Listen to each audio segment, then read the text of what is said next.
എല്ലാ പ്രിയ പ്രേക്ഷകർക്കും വിജ്ഞാന വിനോദ പരിപാടിയിലേക്ക് സ്വാഗതം. ഇത് Unitaste Ashwamedham powered by Oxygen the digital expert, Nish Kanyakumari, Yellow Cloud, Luminar Technolab, Milma in association with Pankaja Kasthuri, Breathe Easy and myG. ഏറെ സ്നേഹത്തോടെ സ്വാഗതം ചെയ്യാം അവർ ജൂറി ശ്രീ ജോ ആന്റണി.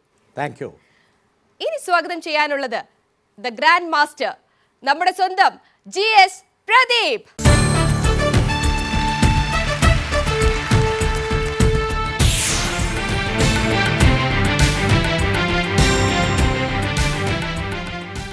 പണ്ടൊരിക്കൽ പറഞ്ഞിട്ടുള്ളതാണ്, എൻ്റെ പുസ്തകത്തിൽ എഴുതിയിട്ടുമുള്ളതാണ്. അതുകൊണ്ട് കേട്ടിട്ടോ വായിച്ചിട്ടുള്ളോ ആളുകൾക്ക് ഒരു സെൽഫ് പ്ലേഗിയാരിസം അല്ലെങ്കിൽ സ്വയം ആവർത്തനമായി തോന്നും. പക്ഷേ എനിക്കിത് നിന്ന് പറയാതെ നിവൃത്തിയില്ല. രണ്ടാം ലോക മഹായുദ്ധത്തിൻ്റെ കാലമാണ്. അമേരിക്കയുടെ ആക്രമണത്തിൽ ജപ്പാൻ വല്ലാതെ വിവശമായി നിന്ന കാലം. അന്ന് അമേരിക്കയിൽ കുറച്ചു കാലം താമസിച്ചിരുന്ന ഒരു 13-കാരി ജാപ്പനീസ് പെൺകുട്ടി തിരികെ നാട്ടിലേക്ക് മടങ്ങിയെത്തുന്നു. അവളുടെ ശബ്ദത്തിൻ്റെ മാധുര്യം കേട്ടറിഞ്ഞ ഒരു സൈനിക ഉദ്യോഗസ്ഥൻ അവളോട് ഒരു ആവശ്യം ഉന്നയിക്കുന്നു. അത് ടോക്കിയോ നഗരത്തിന് ചുറ്റുമുള്ള കടലിലൊക്കെ അമേരിക്കയുടെ നാവികസേന തമ്പടിച്ചിരിക്കുന്ന സമയമാണ്. ഏത് നിമിഷവും കനത്ത ആക്രമണത്തിന് മുന്നിൽ ടോക്കിയോ നഗരം താറുമാറാകും എന്നുറപ്പ്. ചില സൈനിക ഉദ്യോഗസ്ഥർ വരാൻ പോകുന്ന ആക്രമണത്തെ ഭയന്ന് ജീവിതം അവസാനിപ്പിക്കുകയും ചെയ്തു. ഒരു സൈനിക ജനറൽ ആകസ്മികമായി കേട്ട ഈ പെൺകുട്ടിയുടെ ശബ്ദത്തിൽ വല്ലാതെ കണ്ട് ആകൃഷ്ടനായി അവളോട് ആവശ്യപ്പെട്ടത് റേഡിയോയിലൂടെ വീടുകളെക്കുറിച്ച്, ഭാര്യമാരെക്കുറിച്ച്, കുടുംബത്തെക്കുറിച്ചൊക്കെ സംസാരിക്കാനാണ്. ഐവ എന്നു പേരുള്ള ആ 13 പിന്നിട്ട പെൺകുട്ടി ജപ്പാനിലെ റേഡിയോയിലൂടെ വീടിനെക്കുറിച്ച്, കാത്തിരിക്കുന്ന ഭാര്യയെക്കുറിച്ച്, ക്വാളിറ്റി ടൈം, ഫാമിലി ലൈഫിനെ കുറിച്ചെല്ലാം നിരന്തരമായി സംസാരിച്ചു. കടലിലെ നാവിക കപ്പലുകളിലുണ്ടായിരുന്ന അമേരിക്കൻ പടയാളികൾക്ക് ലഭിച്ച ഈ റേഡിയോ പ്രക്ഷേപണം അവരുടെ എല്ലാം മനസ്സിൽ സ്വന്തം വീടകങ്ങളെക്കുറിച്ചുള്ള ഓർമ്മ വല്ലാതെ പെരുക്കി. അന്തഛിദ്രമുണ്ടായി നാവിക സൈനികർക്കിടയിൽ. അമേരിക്ക സൈനികരുടെ ആഭ്യന്തര പ്രശ്നങ്ങൾ കാരണം അന്ന് ആ നാവിക കപ്പലുകളെ തിരികെ വിളിക്കാൻ നിർബന്ധിതയായി.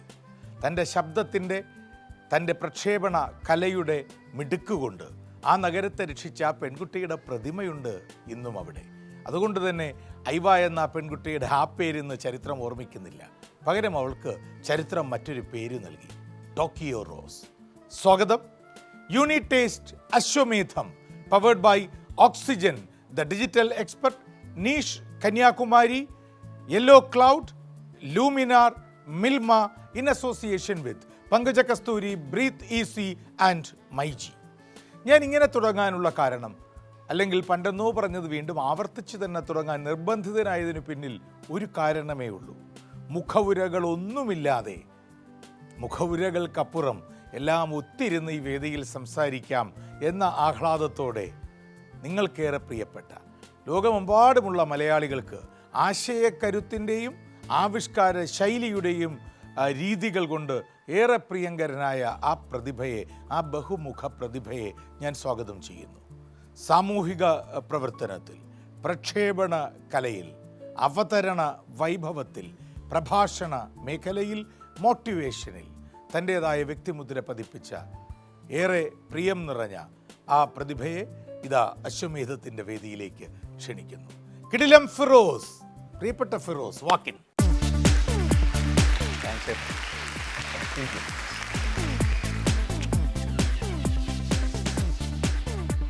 നമസ്കാരം. കളർഫുൾ ആണല്ലോ ഫിറോസ്. മൊത്തത്തിലൊരു ചിരി നിറം വേണമെന്ന് തോന്നി. പ്രായമൊക്കെ ആയി തുടങ്ങുമ്പോൾ നമ്മളതിനെ മറയ്ക്കാൻ ശ്രമിക്കണമല്ലോ. ഫിറോസിന് പ്രായമായോ? നിങ്ങൾ ഇപ്പോഴും ചെറുപ്പമായി വരുന്നു, ഞങ്ങൾ കുറച്ച് പേര് മാത്രം പ്രായമായി വരുന്നു. ഞങ്ങളുടെ ആ ജൂനിയേഴ്സിനിടയിൽ അങ്ങനെ ഒരു ടോക്കുണ്ട്. ആണോ? ഫിറോസിന് എന്നെക്കാൾ എത്ര, ഒരു 4-5 വയസ്സല്ലേ കൂടുതലുള്ളൂ? ഏകദേശം 4-5 അല്ല, ഒരു 6 വയസ്സ് അല്ലേ? 6 വയസ്സോളം. അല്ല, എനിക്കറിയില്ല. ഞാനാണ് കൂടുതൽ, ഞാനാണ് മൂത്ത്. ഫിറോസ്, ഞാനവിടെ ജോയിൻ ചെയ്തപ്പോഴേക്കും നിങ്ങൾ ഇറങ്ങിയല്ലോ. പറയൂ ഫിറോസ്. നല്ല കാലമായിരുന്നു എന്നെ സംബന്ധിച്ച്. ഈ പറഞ്ഞ പോലെ ഈ വേദി ഒരു സ്വപ്നവേദി പോലെയൊക്കെ ഉള്ളതിനേക്കാളൊക്കെ മുകളിൽ നിങ്ങളെ ആദ്യം പരിചയപ്പെടുന്ന നിമിഷമൊക്കെയാണ്. ഞാൻ പ്രദീപേട്ടനെ ആദ്യം പരിചയപ്പെടുന്നത്, ഞാൻ പ്രദീപേട്ടനെ മാത്രമല്ല, ജാസ് ചേട്ടനെ, ബാലുചേട്ടനെ ഒക്കെ ആദ്യം കാണുന്നത് യൂണിവേഴ്സിറ്റിയുടെ തട്ടകത്തിലാണല്ലോ, നമ്മുടെ VJT ഹാള്. അപ്പോൾ ആ സമയത്ത് എന്നോട് എൻ്റെ ഓർമ്മയിൽ റഹിമിക്കയാണ്, എൻ്റെ ജ്യേഷ്ഠനാണ്, പിന്നെ ആദ്യമായിട്ട് പറയുന്നത് ഈ മനുഷ്യൻ A. റഹീം.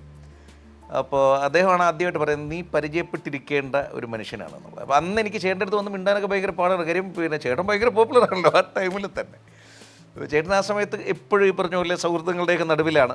യൂണിവേഴ്സിറ്റി ലൈബ്രറി പരിസരം, അതെ ആ ഏരിയ ആയിരുന്നു, കുട്ടൻചേട്ടൻ്റെ ക്യാൻറ്റീൻ.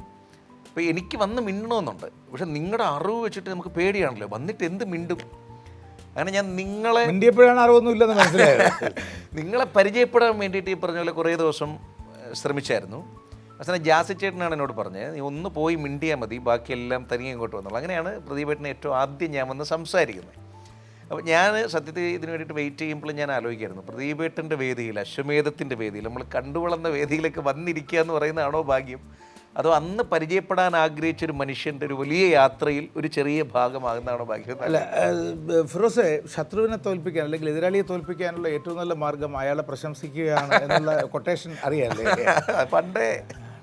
അപ്പോൾ ഫിറോസെ, ഞാൻ ചോദിക്കാൻ വന്ന പ്രധാന കാര്യം, ഞാൻ ഫിറോസിനെ ഈ വേദിയിലേക്ക് വിളിക്കുന്നതിന് മുൻപ് ഞാൻ ടോക്കിയോ റോസിനെ കുറിച്ച് പറഞ്ഞു. അതെ, എന്നെ പരിചയപ്പെട്ട ഫിറോസ് ആയിരുന്നു. അതെ, പക്ഷെ മലയാളിക്ക് ഇത് വെറും ഫിറോസ് അല്ല, കിടിലം ഫിറോസ്. ആ പേര് വീണത് എന്ന് മുതലാണ്? അത് എനിക്ക് തോന്നുന്നു പിന്നെ 2017, ഒരു 19ഓളം വർഷമായി റേഡിയോയിൽ. റേഡിയോയുടെ ഒരു വലിയ മൈനസ് എന്ന് പറയുന്നത് നമുക്കൊരു വീഡിയോ സപ്പോർട്ട് ഇല്ലല്ലോ. നമ്മൾ ആരാണ് എന്താണ് എന്നുള്ളത് നമ്മുടെ പേഴ്സോണ വഴി അറിയിക്കാൻ പറ്റുള്ളൂ. അപ്പം ഞങ്ങളുടെ ആ കൂട്ടത്തിൽ ഒരു നോൺ സ്റ്റോപ്പായി സംസാരിക്കുന്ന ഒരു കുട്ടിയുണ്ടായിരുന്നു. അവൾക്ക് നമ്മൾ നോൺ സ്റ്റോപ്പ് നിത എന്ന് പേര്. ഇതൊരു ഹുക്ക് എന്ന് പറയും. നമ്മൾ ഇപ്പോൾ സോഷ്യൽ മീഡിയ ഇൻഫ്ലുവൻസേഴ്സൊക്കെ ഏറ്റവും കൂടുതൽ യൂസ് ചെയ്യുന്നത് ആ ട്രെൻഡാണല്ലോ. ഒരു 20 വർഷം മുമ്പൊക്കെ നമ്മൾ ഈ റേഡിയോ പ്രക്ഷേപണത്തിൻ്റെ പുതിയൊരു സാധ്യത അന്വേഷിക്കുന്ന സമയത്ത് എനിക്കെന്തോ ഭാഗ്യത്തിന് ഏറ്റവും ലെജൻഡറി ആയിട്ടുള്ള മനുഷ്യരുടെ കൂടെയൊക്കെ അവരുടെ ക്ലാസ്സിലിരിക്കാനുള്ള മഹാഭാഗ്യം ഉണ്ടായിട്ടുണ്ട്. അതിലൊരാളാണ് കൗതുക വാർത്തകൾ വായിച്ചിരുന്ന രാമേന്ദ്ര സാറ്. ഈ അടുത്തിടയ്ക്കാണ് അദ്ദേഹം മരണപ്പെട്ടത്. അദ്ദേഹത്തിൻ്റെ പ്രിയ ശിഷ്യനായിരുന്നു ഞാനെന്ന് അഭിമാനത്തോടെ ഞാൻ എല്ലായിടത്തും പറയും. എനിക്കും ഏറ്റവും പ്രിയപ്പെട്ട അധ്യാപകനായിരുന്നു അദ്ദേഹമാണ്. എൻ്റെ മനസ്സിലേക്ക് ആദ്യമായിട്ട് ആശയം തരുന്നത്, നമ്മൾ റേഡിയോ ആണ് ഫോക്കസ് ചെയ്യുന്നതെങ്കിൽ റേഡിയോയ്ക്കൊരു വിഷ്വൽ സപ്പോർട്ടില്ല. അപ്പം നമ്മൾ നമ്മുടെ ഒരു റേഡിയോ പേഴ്സോണ ആവർത്തിച്ച് രജിസ്റ്റർ ചെയ്യേണ്ടതുണ്ട്. ഈ ഒരു 6 വട്ടമൊക്കെ നമ്മളൊരു കാര്യം പറയുമ്പോഴായിരിക്കുമല്ലോ, ഞാൻ ചേട്ടനോട് പറയേണ്ട കാര്യമില്ല, 6 വട്ടം നമ്മളൊരു കാര്യം റിപ്പീറ്റ് ചെയ്യുമ്പോൾ ഓട്ടോമാറ്റിക്കായിട്ട് നമ്മളത് രജിസ്റ്റർ ആകും എന്നൊരു ഇവരുടെ പോസ്റ്റിലൊക്കെ പരസ്യങ്ങൾ അടിച്ചടിച്ച് വെക്കുന്നതിൻ്റെ പിന്നിലെ സൈക്കോളജി. അപ്പോൾ അദ്ദേഹമാണ് ആദ്യം ആ വിത്ത് തരുന്നത്. ഇങ്ങനെ നമ്മൾ റേഡിയോ, അപ്പം എൻ്റെ മനസ്സിൽ ആദ്യമേ ഒരു 4ാം ക്ലാസ് മുതലേ റേഡിയോ എന്നുള്ളതായിരുന്നു ഏറ്റവും ഇഷ്ടം. അദ്ദേഹത്തിനെയാണ് ഞാൻ ഏറ്റവും കൂടുതൽ മാധ്യമ പരിപാടികൾ ആരംഭിക്കുന്നത് റേഡിയോയിലാണ്. അതെ അതെ അതെ അതെ, ഒരു നിമിഷം. അതെ അതെ, എനിക്ക് ഓർമ്മയുണ്ട്. കാഞ്ചിയോട് ജയൻ സാറ് ഒക്കെ ആയിട്ട് റേഡിയോക്കാരായിരുന്നു എൻ്റെ സൂപ്പർ ഹീറോസൊക്കെ. അപ്പോൾ ഇദ്ദേഹമാണ് ആ വിത്ത് തരുന്നത്. പിന്നെ റേഡിയോയിലേക്ക് വന്നപ്പോൾ എന്ത് പേരിടും എന്നതായി. അപ്പം നോൺ സ്റ്റോപ്പായിട്ട് സംസാരിക്കുന്ന ആൾക്ക് നോൺ സ്റ്റോപ്പ് നിത എന്ന പേര് വന്നു. സ്വഭാവം കൊണ്ട് കൂളായ ഒരാൾക്ക് കൂൾ മിഥുൻ എന്ന പേര് വന്നു. വളരെ സൗഹൃദത്തോടെ സംസാരിക്കുന്ന ഒരാൾക്ക് സ്വന്തം ഇന്ദു എന്ന പേര് വന്നു. എനിക്ക് മാത്രം പ്രത്യേകിച്ച് പേരൊന്നും വന്നില്ല. ഈ ഫിറോസ് എന്ന പേരിനോട് പെട്ടെന്ന് അങ്ങനെ പ്രാസം ഒപ്പിച്ചൊരു സാധനം കിട്ടത്തില്ലല്ലോ. അപ്പം ഞാൻ ആ യൂണിവേഴ്സിറ്റി കോളേജിൽ ഞങ്ങൾ പഠിക്കുന്ന കാലത്താണ് ഈ കിടിലം എന്ന ടേം കിടന്നിങ്ങനെ കറങ്ങുന്നത്. നമ്മളൊരു നല്ല പെങ്കൊച്ചിനെ കണ്ടാൽ കിടിലം കൊച്ച്, നല്ല ഉടുപ്പ് കണ്ടാൽ കിടിലം ഷർട്ട്, ആ ഒരു കിടിലം എന്ന പദം. ഇപ്പോൾ ഈ പിള്ളേർ മറ്റേ ചങ്ക്, ജെൻസി എന്നൊക്കെ പറയുന്ന പോലെ അന്ന് ഞങ്ങൾ കൂടുതലായിട്ട് കിടിലം ഉപയോഗിക്കരുത്. ചങ്ക് കഴിഞ്ഞിട്ട് എന്താ പറഞ്ഞത്? ജെൻസി ഞങ്ങളുടെ ഇപ്പോഴത്തെ തലമുറയുടെ കുറച്ച് ടേംസാണ്. നിങ്ങളതിൽ ബേബി ബൂമറായിട്ട് വരും എന്ന് പറഞ്ഞാൽ. ചേട്ടാ, നമ്മളൊക്കെ ഒരുപാട് പഠിക്കാനുണ്ട് പുതിയ തലമുറയെന്ന്. എൻ്റെ പിള്ളേർ 10ാം ക്ലാസ് ആയല്ലോ. ഈ കഴിഞ്ഞ ദിവസം ക്രിഞ്ച് എന്നൊരു സാധനം കേട്ടോ. ക്ലീഷയാണ് ക്രിഞ്ച്. മറ്റത് കുറച്ചുകൂടി ഡെവലപ്ഡ് യൂണിവേഴ്സാണ്, വേറെ യൂണിവേഴ്സാണ്, നമ്മളേ അല്ല, വേറെ പാരലൽ യൂണിവേഴ്സാണ് പിള്ളേർക്ക്. അത് ജെൻസിയിൽ തന്നെ ആൽഫയുണ്ട്, ഡെൽറ്റയുണ്ട്, ബീറ്റയുണ്ട്. അറിഞ്ഞൂടല്ലേ? അതാണ്, ഇതൊക്കെ അറിയണം, അപ്ഡേറ്റഡ് ആയിരിക്കണം. രണ്ടാമത്തത് മില്ലേനിയൽസാണ്. രണ്ടാമത്തത് ജെൻസി എന്ന് പറഞ്ഞാൽ ഒരു 2000-ലൊക്കെ ജനിച്ച ആൾക്കാരാണ്. നമ്മളല്ല, പ്രായം കൂടിയെന്ന് വിചാരിക്കുന്നവരൊക്കെ മില്ലേനിയൽസാണ്. നിങ്ങളൊക്കെ ബേബി ബൂമർ, വസന്തം. ഇതാണ് പിള്ളേരുടെ ഇപ്പോഴത്തെ ഒരു ഇത്. ഞാനിത് മക്കളുള്ളതുകൊണ്ട് പഠിച്ചാണ്. മക്കൾ സ്കൂളിൽ നിന്ന് കൊണ്ടുവന്ന് ഞാൻ ഏറ്റവും കൂടുതൽ വീട്ടിൽ കേൾക്കുന്ന വാക്ക് ഫ്രഷ് എന്നാണ്. ഞാൻ എന്ത് തമാശയോ എന്തെങ്കിലും കാര്യം ഇരുന്ന് ആഹാരം കഴിക്കുമ്പോൾ പറഞ്ഞാൽ മോൻ എവിടെ വന്നുണ്ട് ആഹാരം കഴിക്കുന്നതിൽ മൂത്ത് നോക്കാതെ ഫ്രഷ്. ഈ നമ്മളെ ഏറ്റവും കൂടുതൽ പണ്ടൊക്കെ ഈ പറഞ്ഞ ഓരോരുത്തർ സെലിബ്രിറ്റീസൊക്കെ പറഞ്ഞു എൻ്റെ ഏറ്റവും നല്ല പ്രേക്ഷക ഭാര്യയാണ് അല്ലെ മക്കളാണ്. നമുക്കൊന്നും അങ്ങനെയല്ല കേട്ടാ, ക്രിട്ടിക്സാണ്. പുച്ഛമാണ്, ഒരു ലോഡ് പുച്ഛം. പക്ഷെ അവർ തരുന്ന ഒരു മോട്ടിവേഷൻ അല്ലേ, അവരുടെ അറിവാണ് നമ്മൾ അപ്ഡേറ്റ് ആയിരിക്കുന്നതെന്ന് പറയുന്നൊരു സംഗതിയുണ്ട്. ഫിറോസ് ഒരു റെക്കോർഡ് ഉണ്ടാക്കിയ കാലത്ത്. അതെ, ലഹരിക്കെതിരെയുള്ള ഒരൊറ്റയാൾ പോരാട്ടം. അതെ അതെ. എത്ര മണിക്കൂറായിരുന്നു? ഞാൻ ഏറ്റവും ഒടുവിലത്തെ 125 മണിക്കൂറായിരുന്നു എൻ്റെ ട്രൈ. അത് അപ്രൂവൽ ഇതുവരെ വന്നിട്ടില്ല. 105 മണിക്കൂറിനാണ് ലിംകയുടെ അപ്രൂവൽ വന്നത്. ആ പരിപാടി പങ്കെടുത്ത രക്തസാക്ഷി മണ്ഡപത്തിൽ ഞാൻ വന്നിരുന്നു. അതെ അതെ, വന്നിരുന്നു കേട്ടോ. സിനിമ ഞാൻ ആദ്യം 9ാം ക്ലാസ്സിൽ പഠിക്കുന്ന സമയത്താണ് ഗുരു പറഞ്ഞ ലാലേട്ടൻ്റെ കയ്യും പിടിച്ച് ഓടിക്കൊണ്ടായിരുന്നു തുടക്കം. പിന്നെ അതിനുശേഷം ഈ പറഞ്ഞ ലാലേട്ടൻ അങ്ങനെ തന്നെ വരണം. അതിപ്പോൾ പുള്ളി പറയുന്നുണ്ട്. പിന്നെ അതിനുശേഷം പിന്നെ നാടകമായി ഇഷ്ടം ചേട്ടാ. നമ്മുടെ ഏറ്റവും വലിയ സ്വപ്നം എന്ന് പറഞ്ഞാൽ പാരീസിലൊക്കെ പോവുക, തിയേറ്റർ ആർട്ടിസ്റ്റ്, അവിടുത്തെ സ്ട്രീറ്റിലൊക്കെ കിടന്ന് മരിക്കുകയൊക്കെ പോലെയുള്ള അന്നത്തെ ക്രിഞ്ച്, നമ്മുടെ യൂണിവേഴ്സിറ്റി കോളേജ് ക്രിഞ്ച്. നാടകം കുറേ ചെയ്തു. അന്ന് യൂണിവേഴ്സിറ്റി കോളേജിൽ KS ശ്രീനാഥ് നാടകവുമായി ഇപ്പോഴും യൂറോപ്പിലാണ്. അതെ അതെ അതെ അതെ. ശ്രീമാരേട്ടനൊക്കെ ആയിരുന്നു നമ്മുടെ ഗുരു. പിന്നെ എഴുത്തച്ഛനെന്ന് വിളിക്കുന്ന ഒരു അഡ്വക്കേറ്റ് ചേട്ടനുണ്ടായിരുന്നു, അദ്ദേഹം മരണപ്പെട്ടുപോയി. അപ്പോൾ അവരുടെയൊക്കെ നാടകക്കളരിയിലായി പിന്നെ ശ്രദ്ധ. സിനിമ അങ്ങനെ ഫാസിനേറ്റ് ചെയ്തിട്ടൊന്നുമില്ല. പിന്നീട് ഞാൻ മമ്മൂക്കയുടെ കൂടെ പരോൾ എന്ന് പറയുന്ന സിനിമയിലാണ് പിന്നീട്, അത് 2017 ആ സമയത്താണ്. അത് യൂണിവേഴ്സിറ്റി കോളേജ് ബന്ധമാണ്. അതിൻ്റെ പ്രൊഡ്യൂസർ യൂണിവേഴ്സിറ്റി കോളേജിൽ പഠിച്ച ജൂഡേട്ടനായിരുന്നു. അപ്പോൾ ജൂഡേട്ടൻ ഇങ്ങനെ വിളിച്ചു, നീ ഇങ്ങനെ നടന്നാൽ മതിയോ, ചെയ്യേണ്ടതെന്ന് ചോദിച്ചു. അങ്ങനെ ചെന്നതാണ്. പക്ഷെ അതൊരു വലിയ അവസരമായിരുന്നു. മമ്മൂക്കയുടെ കൂടെ പരോൾ എന്ന സിനിമ, അതിൽ തപാൽ എന്നൊരു വേഷം, ഈ ജയിലിൽ കത്തൊക്കെ കൊടുക്കുന്ന ഒരാൾ. അതിനുശേഷം പിന്നെ നിരന്തരമായിട്ട് പിഷാരടി സുഹൃത്താണ്. അപ്പോൾ അദ്ദേഹത്തിൻ്റെ പഞ്ചവർണ്ണത്തത്ത, പിന്നെ സച്ചിൻ, അങ്ങനെ അങ്ങനെ. ഇപ്പോൾ ഏറ്റവും ഒടുവിൽ 11 പടം റിലീസാവാനുണ്ട്. ധ്യാൻ ശ്രീനിവാസനാണ് അതിലെ നായകൻ. അതിലൊരു പ്രധാന വേഷമാണ്. ഇതിനെല്ലാം ഉപരി താങ്കളുടെ ഇപ്പോഴത്തെ പ്രസ്ഥാനമുണ്ടല്ലോ, ഒരു മഹത്തായ ജീവകാരുണ്യ സ്ഥാപനം, അതിനെക്കുറിച്ച് കൂടി പറയും. അത് ഭയങ്കര ഒരു ആഗ്രഹമായിരുന്നു. ഒരു 60 വയസ്സൊക്കെ ആകുമ്പോൾ, നിങ്ങളൊക്കെ വയസ്സാവില്ലേ, അപ്പം ഞാനൊക്കെ അപ്പോഴും ചെറുപ്പമായിരിക്കും, എന്നാലും നമുക്കെല്ലാവരും കൂടെ ഒരുമിച്ച് നിൽക്കാനുള്ളൊരു ഇടം ഉണ്ടാവണമെന്ന് പണ്ട് കോളേജിൽ പഠിക്കുന്ന സമയത്ത് അങ്ങനെ ഒരു ആഗ്രഹം ഉണ്ടായിരുന്നു. ഒരുപക്ഷെ ഞാനൊരു കൂട്ടുകുടുംബത്തിൽ ജനിച്ചാണ്. ഒരുപാട് പേരുണ്ടായിരുന്നു, ഒരുപാട് ഉമ്മമാർ, അമ്മമാർ, ഒരുപാട് പേര് ചേർന്നാണ് വളർത്തിയത്. അപ്പോൾ അതൊക്കെ കണ്ടിട്ടായിരിക്കണം. പക്ഷേ അത് ഈ പറഞ്ഞ പോലെ ജീവിതത്തിലേക്ക് വളരെ പെട്ടെന്നൊരു മാറ്റം കൊണ്ടുവന്നൊരു റിയാലിറ്റി ഷോ സംഭവിച്ചപ്പോൾ കുറച്ച് കൂടുതൽ പറഞ്ഞ പോലെ ഞാൻ പ്രതീക്ഷിക്കാത്തൊരു പണം കയ്യിൽ വരികയും അങ്ങനെ നമുക്ക് നമ്മുടെ ഏറ്റവും പ്രിയപ്പെട്ട സുഹൃത്തുക്കളൊക്കെ കൂടെ നിന്നതുകൊണ്ട് സാധ്യമായെന്നാണ്. സനാഥാലയം എന്നാണ് അതിൻ്റെ പേര്. അവിടെ നമ്മൾ ചെയ്യുന്നത് ഏകദേശം ഇപ്പോൾ 3ാമത്തെ വർഷമാണ് നമ്മൾ സംസാരിക്കുമ്പോൾ. ഈ 3 വർഷം കൊണ്ട് നമ്മൾ 800ഓളം ക്യാൻസർ പോരാളികളെ, നമ്മൾ രോഗികൾ എന്ന പദമില്ല, പോരാളികളാണ് അവിടെ. അപ്പോൾ അവരെ ഒരുമിച്ച് ഇങ്ങനെ കൊണ്ടുപോയിക്കൊണ്ടേയിരിക്കുന്ന ഒരു എക്സ്റ്റെൻഡഡ് ഫാമിലി ആയിട്ട് അവരുടെ ഒരുപാട് തലം, ഒരു 360 ലെവലിൽ അവരുടെ റീഹാബിലിറ്റേഷനെ കുറിച്ചാണ് ഞങ്ങൾ ഫോക്കസ് ചെയ്യുന്നത്.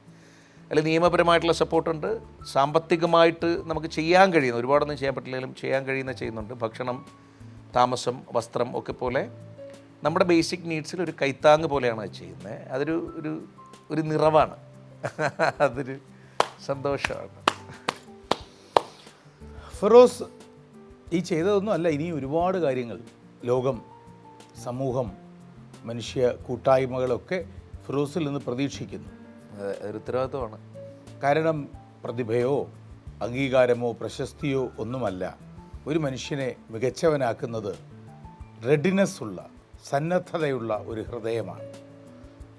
മറ്റുള്ളവർക്ക് വേണ്ടി പൊരുതാനും പ്രവർത്തിക്കാനും സംസാരിക്കാനും ചിന്തിക്കാനും സന്നദ്ധമായ ഒരു ഹൃദയത്തിൻ്റെ ഉടമയാണ് ഫിറോസ് എന്നതാണ് താങ്കളെ ഏറ്റവും കൂടുതൽ പ്രിയപ്പെട്ടവനാക്കുന്നത്. ആശംസകൾ. ഒരുപാട് ഇഷ്ടം. ഒരിക്കൽ പരിചയപ്പെടാൻ നടന്നതാണ്. ആ വാക്ക് ഇങ്ങനെ കേൾക്കുക എന്നൊക്കെ പറയുന്നത് ഭയങ്കര ഭാഗ്യമാണ്. അശ്വമേധത്തിൽ ഏർപ്പെടാം. അതിനു മുൻപ് ആദ്യ സെഗ്മെന്റിൽ ഫിറോസ് ആണ് ഗ്രാൻഡ് മാസ്റ്റർ, അറിയാമല്ലോ. അല്ല, അത് ഒരു വലിയ ചലഞ്ചാണ്. ഞാൻ കുറേ എപ്പിസോഡ് കണ്ടു.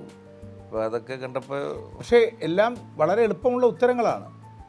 സൂചനകൾ മാത്രമല്ലേ ഒരിച്ചിരി വളവുള്ളൂ. അല്ല, ഇതിലെ പ്രശ്നം എന്ന് വെച്ചാൽ നമ്മുടെയൊക്കെ വായന അറിവൊക്കെ അല്ല, ഈ ഉത്തരങ്ങളെല്ലാം അറിയാം. കാര്യം മമ്മൂട്ടിയെക്കുറിച്ച്, മോഹൻലാലിനെ കുറിച്ചൊക്കെ പലപ്പോഴും സൂചനകൾ വന്നിട്ടുണ്ട്. താങ്കൾക്ക് അറിയാമെന്നുള്ള ഒരാളിനെ കുറിച്ച് തന്നെ ആകും സൂചനകൾ. നമുക്ക് ശ്രമിക്കാം. സൂചനകൾ ചെറിയ വളവുണ്ടാകും, പക്ഷെ എനിക്ക് ഉറപ്പാണ് ഫിറോസ് എത്തും. നിങ്ങൾക്ക് ആ ഉറപ്പുണ്ടെങ്കിൽ നമ്മളെത്തും. ഫിറോസുമായുള്ള ഈ വൈജ്ഞാനിക സമസ്യയിൽ ആദ്യത്തെ സെഗ്മെൻറ്റിലേക്ക് കടക്കുന്നതിന് മുൻപ്, പ്രക്ഷേപണകല, റേഡിയോ ഓരോ സമൂഹത്തിലും നിർവഹിക്കുന്ന സ്വാധീന ശക്തികൾ വളരെ വലുതാണ്. ആകാശവാണിയുടെയൊക്കെ ചരിത്രവും അങ്ങനെയാണ്. ലോർഡ് ലിൻലിത്ഗോയാണ് ആകാശവാണി ആരംഭിച്ചത്.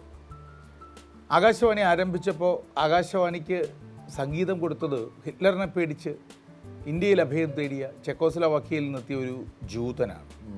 അദ്ദേഹം ശിവരഞ്ജിനി രാഗത്തിൽ ചിട്ടപ്പെടുത്തിയ ഒരു ഗാനമാണ്, ഒരു ഈണമാണ് ആകാശവാണിയുടെ ടൈറ്റിൽ മ്യൂസിക്കായി വന്നത്. ഈ ആകാശവാണിയിലൂടെയൊക്കെയാണ് നമ്മളൊക്കെ വളർന്നു വന്നത്. മാധ്യമങ്ങൾ തമ്മിലുള്ള ആരോഗ്യകരമായ മത്സരം സ്വാഭാവികമായും വിപണിയിൽ നിലനിൽക്കുമ്പോൾ വ്യത്യസ്തങ്ങളായ മാധ്യമങ്ങളിൽ പ്രവർത്തിക്കുന്നവർ അല്ലെങ്കിൽ അവതാരകർ തമ്മിലുള്ള ആത്മബന്ധത്തിന് ഒരു കുറവും ഉണ്ടാകുന്നില്ല. അശ്വമേധത്തിൻ്റെ ഈ പുനരാരംഭത്തിൻ്റെ ഘട്ടത്തിൽ എന്നെ വിളിച്ചിട്ട് അഭിനന്ദിക്കുകയും അത് ഗംഭീരമായി നമുക്ക് വീണ്ടും നിങ്ങൾ കൊണ്ടുവരണം എന്നൊക്കെ പറയുകയും ഈ ഇപ്പോഴുള്ള മാധ്യമ മത്സരത്തിൻ്റെ സാങ്കേതികതകളില്ലായിരുന്നെങ്കിൽ ഞാൻ വന്നേനെ പങ്കെടുക്കാൻ എന്നൊക്കെ പറയുകയും ചെയ്തത് മാധ്യമരംഗത്തേക്ക്, ശ്രവ്യ മാധ്യമ രംഗത്തേക്ക് എന്നെ ആദ്യം കൈപിടിച്ചു കൊണ്ടുവന്ന ആകാശവാണിയുടെ അന്നത്തെ പ്രോഗ്രാം എക്സിക്യൂട്ടീവും ഇന്ന് ഈ കേരളത്തിലെ എണ്ണം പറഞ്ഞ ടെലിവിഷൻ അവതാരകനും ടെലിവിഷൻ സാരഥിയും ഒക്കെയായ ശ്രീ ആർ ശ്രീകണ്ഠൻ നായരാണ്.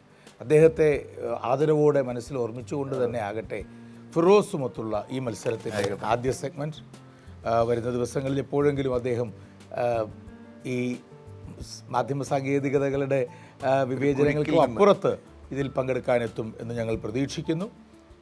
ആദ്യ സെഗ്മെൻറ്റിലേക്ക് ഫിറോസിനോടൊപ്പം, കിടിലം ഫിറോസിനോടൊപ്പം let's play be the grand master.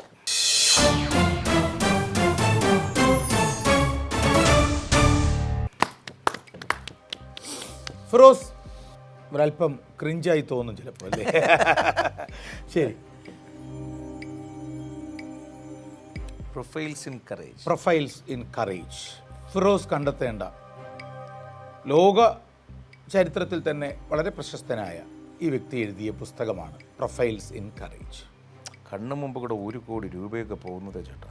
എന്നാലും എന്തെങ്കിലും ഒരു ഗസ് ചെയ്തു? ഇല്ല, നല്ലതാണെന്നേ. ചിലപ്പോൾ നിങ്ങൾ പറയുന്ന ഉത്തരം ശരിയാകും. പ്രൊഫൈൽസ് ഇൻ കറേജ് അത് എഴുതപ്പെട്ട ആള്, അത് എഴുതിയ ആളിനെയാണ് കണ്ടെത്തേണ്ടത്. അത്ര പ്രശസ്തനാണ്, ഇന്ത്യക്കാരനല്ല എന്ന് കൂടി പറഞ്ഞു തരാം. എന്നാൽ പിന്നെ ഒരു 3-4 ക്ലൂ കൂടെ ഇങ്ങനെ തരില്ല. അതില്ല, അതിനി വരും. 1 കോടിക്ക് വേണ്ടി കൂടുതൽ ക്ലൂ തരില്ല. ഇന്ത്യക്കാരനല്ലാത്ത പ്രൊഫൈൽസ് ഇൻ കറേജ് എന്ന അത് അദ്ദേഹത്തിൻ്റെ ജീവചരിത്രമാണോ? അത് അശ്വമേധമായി പോകും. യെസ് ഓർ നോ പറഞ്ഞാൽ. ഇല്ല ചേട്ടാ, ഞാൻ വിട്ട്. 1 കോടി പോയി. ശരി, അപ്പോൾ 1 ലക്ഷം. 1 ലക്ഷം. ഓക്സ്ഫോർഡ് യൂണിവേഴ്സിറ്റിക്ക് വേണ്ടി അമേരിക്കൻ ഫുട്ബോൾ, റഗ്ബിയുടെയൊക്കെ ഒരു രൂപമാണല്ലോ, ആ ടീമിൽ അംഗമായിരുന്നു ഈ ദേശീയ നായകൻ. ദേശീയ നായകനായത് സ്പോർട്സിലല്ല, രാജ്യത്തിൻ്റെ തന്നെ നായകൻ. അദ്ദേഹം ഓക്സ്ഫോർഡ് യൂണിവേഴ്സിറ്റിയുടെ ഫുട്ബോൾ ടീമിലാണ്. അമേരിക്കൻ പ്രസിഡന്റ് ആയിരുന്നു എന്നുള്ളതാണ് ചേട്ടൻ സൂചന. എന്ന് ഞാൻ പറഞ്ഞില്ല. അമേരിക്കൻ ഫുട്ബോൾ ടീമിൽ അംഗമായിരുന്നു, അതുകൊണ്ട് അമേരിക്കൻ പ്രസിഡന്റ് ആകണമെന്നൊന്നുമില്ല. അതെനിക്കറിയില്ല. Kennedy, John F Kennedy.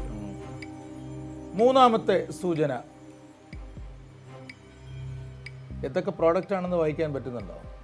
Just for kids, pink oil moisturiser, ഒരു ഷാമ്പു ഉണ്ട് കിഡ്സിൻ്റെ, സൂത്തിങ്, ജസ്റ്റ് ഫോർ കിഡ്സ്. നാലാമത്തെ സൂചന കാണാം. അല്ല ഒന്നുമില്ല, ഇനി സംസാരിക്കാൻ അവസരം തരില്ല, സമയം കഴിഞ്ഞു. അതിൽ ഉത്തരം ഉണ്ടായിരുന്നോ? പറഞ്ഞോ?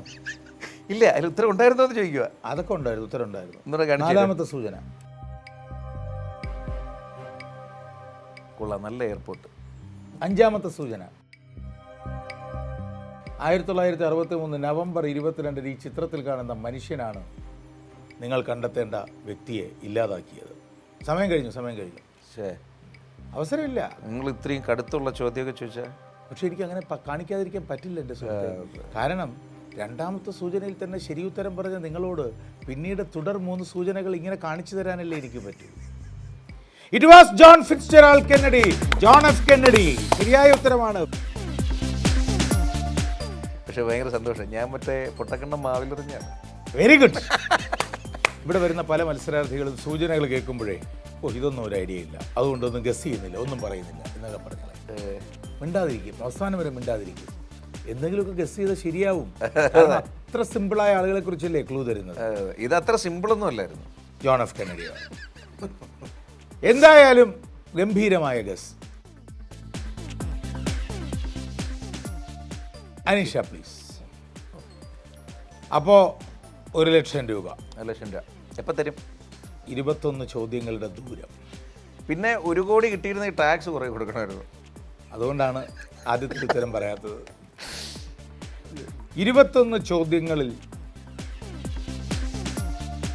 ഫിറോസിന്റെ മനസ്സിൽ ഒളിപ്പിച്ച പേര് കണ്ടെത്താൻ എനിക്ക് കഴിയാതെ വന്നാൽ ഫിറോസിന് 1 ലക്ഷം രൂപ ലഭിക്കും.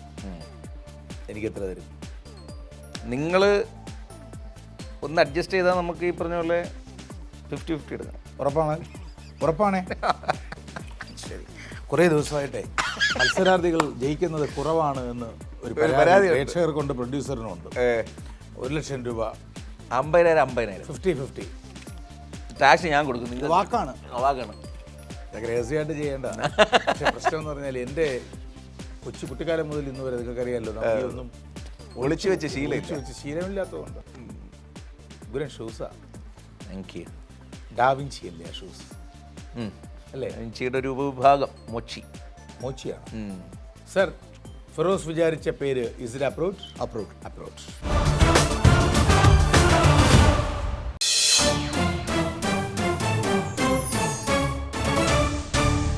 ആദ്യത്തെ 10 ചോദ്യങ്ങളുടെ മേഖലയിലേക്ക് പ്രിയങ്കരനായ ഫിറോസും ഒരുമിച്ച് നമ്മൾ പ്രവേശിക്കുന്നു. 1 ലക്ഷം രൂപയ്ക്ക് വേണ്ടിയുള്ള അതിമനോഹരമായ ഒരു ഊഹത്തിലൂടെ ഫിറോസ് യോഗ്യത നേടിയിരിക്കുന്നു.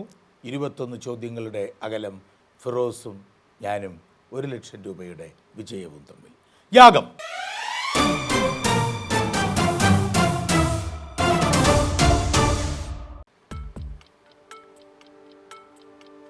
മെന്റലിസം, ഉള്ളിലുള്ളത് കണ്ടെത്താനുള്ള സൈക്കോളജിക്കൽ. ഞാനൊരു ഗസ് എപ്പോഴും നടത്താറുണ്ട്, ഒരു ഊഹം നടത്താറുണ്ട് മേഖലയെക്കുറിച്ചൊക്കെ. അതുകൊണ്ട് ഞാൻ മേഖലയല്ല, എൻ്റെ ഒന്നാമത്തെ ചോദ്യം നേരിട്ടൊരു പേര് ചോദിക്കുക.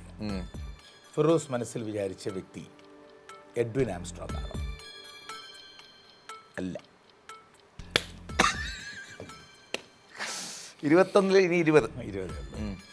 എഡ്വിൻ ആംസ്ട്രോങ് എൻ്റെ മനസ്സിൽ തോന്നി. സത്യത്തിൽ ഫിറോസ് വരുമെന്ന് പറഞ്ഞപ്പോൾ FM കണ്ടുപിടിച്ച FM റേഡിയോ ആരംഭിച്ച ആളുടെ പേര് മനസ്സിൽ വിചാരിച്ചുകൊണ്ട് വരുമെന്നൊരു തോന്നൽ തോന്നിയിരുന്നു. അതുകൊണ്ട് ചോദിച്ചതേ ഉള്ളൂ, പ്രശ്നമല്ല. എൻ്റെ ഒരു ചോദ്യം, പിള്ളേർ പറയുന്നത് നമ്മളെയൊക്കെ ചുമ്മാതാണ് അവർ പറയുന്ന ക്രിഞ്ച് എന്നൊക്കെ. ഇന്ത്യൻ അല്ല. പുരുഷൻ അല്ല. ജീവിച്ചിരിപ്പുണ്ടോ? ഇല്ല. ഏഷ്യൻ അല്ല. യൂറോപ്യൻ? എനിക്ക് അദ്ദേഹത്തിനോട് ചോദിക്കാമല്ലോ അല്ലേ? അതെ. നോ. അല്ല. ലൈഫ് ലൈൻ സ്വീകരിച്ചാൽ ആ ചോദ്യത്തിൻ്റെ എണ്ണം കൂട്ടില്ല കേട്ടോ. ലൈഫ് ലൈൻ ആയിരുന്നു അത്. അല്ലേ? അങ്ങനെ ആദ്യത്തെ ഒരു വട്ടം വേണമെങ്കിൽ ഒരു വട്ടത്തേക്ക് ഞാൻ ചോദ്യമായി കൂട്ടാം. ഇനി ലൈഫ് ലൈൻ ചോദിച്ചാൽ ആ ചോദ്യം കൗണ്ട് ചെയ്യില്ല. ഇല്ല. അപ്പോൾ യൂറോപ്യനും അല്ല. പക്ഷേ ഇത് കൗണ്ട് ചെയ്തു. യൂറോപ്യനാണെന്ന് സംശയം വരുന്നു. അമേരിക്കൻ കോണ്ടിനൻസ് ആണോ? അതെ. ആണ്.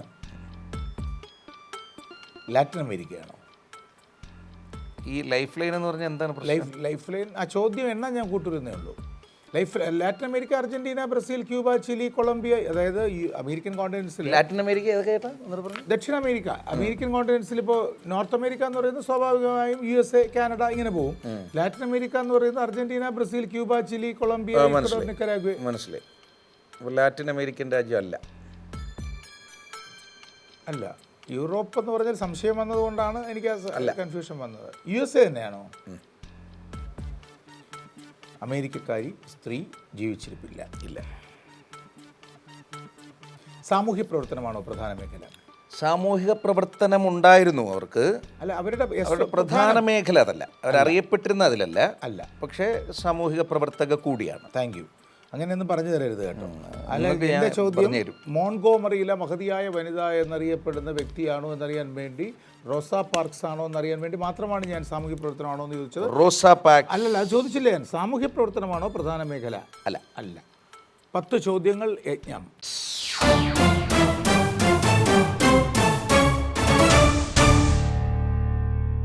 ഫിറോസ് എസ്സോർണോ മാത്രമേ പറയാവൂ. 1 ലക്ഷം രൂപയാണ്. കഴിഞ്ഞ ദിവസം മത്സരിച്ച ഒരു മത്സരാർത്ഥി ഇതുപോലെ മത്സരത്തിനിടയിൽ ഞാൻ ചോദിക്കുമ്പോൾ പുള്ളി തന്നെ വിശദീകരിച്ചു. സാമൂഹ്യ മാധ്യമങ്ങളിലുണ്ട് ഇയാൾക്ക് എന്തിൻ്റെ കുഴപ്പമായിരുന്നു എന്നൊക്കെ. മനസ്സിലായില്ലേ? അപ്പോൾ അത് എനിക്ക് വഴിയൊരുക്കുന്നതായി പോകും. ശരി, ഞാൻ ശ്രദ്ധിക്കാം. കൺവെൻഷണൽ രീതിയിൽ പോവാം. രാഷ്ട്രീയം, കല, സാഹിത്യം ഇതിലൊന്നാണോ പ്രധാനം? രാഷ്ട്രീയം, കല, സാഹിത്യമല്ല. സ്പോർട്സ്? യെസ്. സ്പോർട്സ് യെസ് ആണ്. യെസ്. 2000-ന് ശേഷം മരണം അല്ല. അല്ല. ഫ്ലോറൻസ് ഗ്രിഫിത്ത് ജോയ്നർ അല്ല. ഫ്ലോ ജോയ് അല്ല. 2000-ന് മുൻപെയാണ് മരിച്ചത്. അതെ. ബോൾ ഗെയിം, പന്ത് ഉപയോഗിച്ചുള്ള ഒരു കളി അല്ല. അല്ല. അവരെന്ത് കളിച്ചതും ആകട്ടെ, ആ കളി കളിച്ചപ്പോൾ അവർ പ്രതിനിധീകരിച്ച രാജ്യവും USA തന്നെയായിരുന്നു. അതെ. ആയിരുന്നു. 1980-ന് ശേഷം വരണം. അതെ. ആണ്. 16 ചോദ്യങ്ങൾ രാജസൂയം.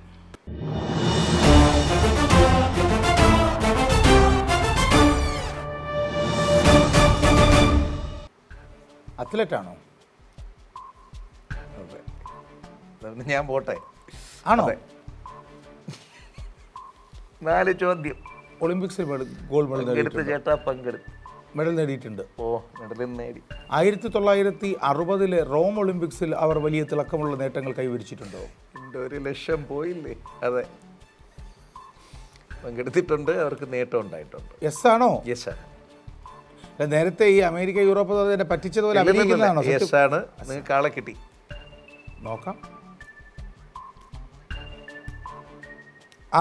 അവരുടെ ജീവിതത്തിലെ ഏറ്റവും പ്രധാനപ്പെട്ട ആദ്യത്തെ ആഗ്രഹം നടക്കാനായിരുന്നു. അതെ.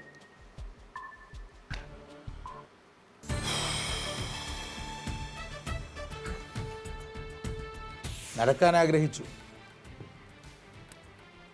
എല്ലാവരും പറഞ്ഞു അത് അതിരുകവിഞ്ഞ ആഗ്രഹമാണ്. അമ്മയുണ്ടായിരുന്നു സഹായിക്കാൻ. നടന്നപ്പോൾ ഓടാൻ ആഗ്രഹിച്ചു. അപ്പോൾ ആളുകൾ തലയെ കൈവച്ച് പറഞ്ഞു ഇതൊരു ഭ്രാന്ത് പിടിച്ച ആഗ്രഹമാണ്, പോസിബിൾ അല്ലാത്ത ആഗ്രഹമാണ്. ഓടിയപ്പോൾ ആഗ്രഹിച്ചത് എനിക്ക് വലിയ ഓട്ടക്കാരിയാകണം, എല്ലാവരും ഓടി തോപ്പിക്കണം. അപ്പോൾ ആളുകൾ പറഞ്ഞു നിനക്ക് വലിയ പ്രശ്നമാണ്. അമ്മയോടും പറഞ്ഞ ആളുകൾ നിരുത്സാഹപ്പെടുത്തുന്നത്. പോളിയോ ബാധിച്ച് തളർന്നുപോയ കാലുകളുള്ള ഒരു കുട്ടി നടക്കാൻ ആഗ്രഹിക്കുമ്പോൾ അത് സ്വാഭാവികമാണ്. ഓടാൻ ആഗ്രഹിക്കുന്നത് അതിര് കവിഞ്ഞ സ്വപ്നമാണ്. ലോകത്തിലെ ഏറ്റവും മികച്ച ഓട്ടക്കാരിയാകുന്നത് അത്ഭുതകരമാണ്. ചരിത്രത്തിൽ പിന്നീട് ഒരുപാട് പേർ, ദക്ഷിണാഫ്രിക്കയുടെ ഓസ്കാർ പിസ്റ്റോറിയസിനെ പോലുള്ള ബ്ലേഡ് റണ്ണർമാരൊക്കെ ഉണ്ടായിട്ടുണ്ട്. പക്ഷേ സ്വജീവിതം കൊണ്ട്, സ്വന്തം ജീവിതത്തിലെ അടക്കാനാകാത്ത ഇച്ഛാശക്തി കൊണ്ട്, സ്ഥൈര്യം കൊണ്ട്, നിശ്ചയദാർഢ്യം കൊണ്ട്, അർപ്പണബോധം കൊണ്ട് ലോകത്തിലുള്ള സർവ്വ മനുഷ്യർക്കും പ്രതീകമായി മാറിയ, ഓരോ മനുഷ്യൻ്റെയും അതിജീവിക്കാനുള്ള കൊടിയടയാളമായി മാറിയ, വീണുപോയി എന്ന് കരുതുന്നിടത്ത് ഇല്ല, ഇത് ഉയർത്തെഴുന്നേൽക്കുവാൻ വേണ്ടിയുള്ള ഒരിടവേള മാത്രമാണ് എന്ന് മനുഷ്യനെ സ്വയം തിരിച്ചറിയാൻ പഠിപ്പിക്കുന്ന പാഠപുസ്തകത്തിൻ്റെ പേരായി ആ വ്യക്തി മാറിയെങ്കിൽ 1960-ൽ റോമിൽ നടക്കുന്ന ഒളിമ്പിക്സിൻ്റെ വേദിയിൽ ഓട്ടമിങ്ങനെ പൂർത്തിയാക്കി വിജയത്തിൻ്റെ കിരീടത്തിലേക്ക് അണിഞ്ഞവൾ എത്തിയപ്പോൾ ദ ക്വീൻ ഓഫ് ഇൻസ്പിറേഷൻ എന്ന് ലോകം ചരിത്രത്തെ സാക്ഷിയാക്കി അവളെ വിശേഷിപ്പിച്ചു എങ്കിൽ അത് വിൽമ റുഡോൾഫിനെ അല്ലാതെ മറ്റാരെയുമല്ല. Is it Vilma Rudolph? Yes. അത് കലക്കി. Wilma Rudolph, American Olympic champion. Polio ബാധിച്ച് കുട്ടിക്കാലത്ത് കാലിൽ ബ്രേസ് ധരിച്ചിരുന്നുവെങ്കിലും അസുഖത്തെ അതിജീവിച്ച് 1956, 1960 ഒളിമ്പിക്സ് ഗെയിംസിലെ തിളങ്ങുന്ന താരമായി. ട്രാക്കിലും ഫീൽഡിലും ലോക റെക്കോർഡുകൾ നേടിയ അവർ ലോകത്തിലെ ഏറ്റവും വേഗത കൂടിയ വനിതയായി അംഗീകരിക്കപ്പെട്ടു. 1960-ലെ റോം ഒളിമ്പിക്സിൽ 100 metre, 200 metre, 4x100 metre relay എന്നിവയിൽ വിജയിച്ച് 3 സ്വർണ്ണ മെഡലുകൾ സ്വന്തമാക്കിയ ആദ്യത്തെ അമേരിക്കൻ വനിതയായി. ടൊർണാഡോ എന്ന് വിളിപ്പേരുണ്ടായിരുന്ന വിൽമ കറുത്ത വർഗ്ഗക്കാർക്കും വനിതാ കായിക താരങ്ങൾക്കും പ്രചോദനവും മാതൃകയുമായിരുന്നു. വർണ്ണ വിവേചനത്തിനെതിരെ ശബ്ദമുയർത്തിയ പൗരാവകാശ പ്രവർത്തക കൂടിയായിരുന്നു വിൽമ. 1994-ൽ അർബുദബാധയെ തുടർന്ന് അന്തരിച്ചു. ഞാൻ സീരിയസ് ആയിട്ട് വിചാരിച്ചത് നീ എഡ്വിൻ ആംസ്ട്രോങ്ങിലേക്ക് മനസ്സിലങ്ങനെ എന്തോ അത് ഞാൻ വിചാരിച്ചു. ചേട്ടൻ മിക്കവാറും അങ്ങനെ ചിന്തിച്ചേക്കും എന്ന് ഞാൻ വിചാരിച്ചു. അനിഷ പ്ലീസ്. എന്തായാലും അത് ഗംഭീരമായി. അല്ല, മാത്രമല്ല സനാഥാലയം എന്നൊരു സ്ഥാപനം നടത്തുന്നു. ഫിറോസ് അതിന് പേരിട്ടത് അനാഥാലയം എന്നല്ലല്ലോ, സനാഥാലയം എന്നാണ്. അനാഥത്വം എന്നതോ അശരണത്വം എന്നതോ ഒരു കല്ലുവച്ച നുണയാണ്. അവനവനും സ്വയം നാഥനാകാൻ കഴിയുന്ന കാര്യങ്ങളുണ്ട്. പൊരുതേണ്ടത് അവനവൻ്റെ കൂടി ഉത്തരവാദിത്വമാണ്, അല്ലേ? ഒരാൾ സ്വയം പൊരുതാൻ തീരുമാനിച്ചാൽ, ഒരാൾ പ്രതിസന്ധികളെ നേരിടാൻ തീരുമാനിച്ചാൽ, തളർന്നുപോയി എന്ന് കരുതുന്നിടത്ത് നിന്ന് ഉദിച്ചുയരാൻ ഒരാൾ കർശനമായി തീരുമാനിച്ചാൽ പണ്ട് പറയാറുള്ളത് പോലെ കാലം ലോകം അയാൾക്ക് വേണ്ടി കോൺസ്പയർ ചെയ്യും, ഗൂഢാലോചന നടത്തുമെന്നൊക്കെ കൊയ്ലോ പറഞ്ഞതുണ്ടാകാം. പക്ഷെ അങ്ങനെ ഒരാൾ തീരുമാനിച്ചാൽ മറ്റൊന്നുകൂടി സംഭവിക്കുന്നു. അത് ലക്ഷക്കണക്കിന് നിസ്വരായ മനുഷ്യർക്ക് ഇതെന്നാലും സാധ്യമായ ഒന്നാണ് എന്ന പുതിയ പാഠപുസ്തകത്തിൻ്റെ ഓപ്പണിംഗ് അപ്പ്, അതിൻ്റെ അനാവരണം കൂടിയാണ് അല്ലേ ഫിറോസ്? അതെ, താങ്ക് യു. ഈ അശ്വപഹാരം ഒപ്പം മിൽമ കേരളം കണി കണ്ടുണരുന്ന നന്മ നൽകുന്ന ഒരു gift hamper. Thank you. Firoz റേഡിയോയിൽ വന്നപ്പോൾ ഫിറോസ് ഇവിടെ പറഞ്ഞു, അങ്ങനെയാണ് ഞാനും കൂടുതൽ നിങ്ങളെപ്പോലെ മനസ്സിലാക്കുന്നത്, നോൺ സ്റ്റോപ്പ് നിത അല്ലേ? അതെ. പിന്നെന്താണ് cool Mithun, happy Sumi, rapid Rashmi.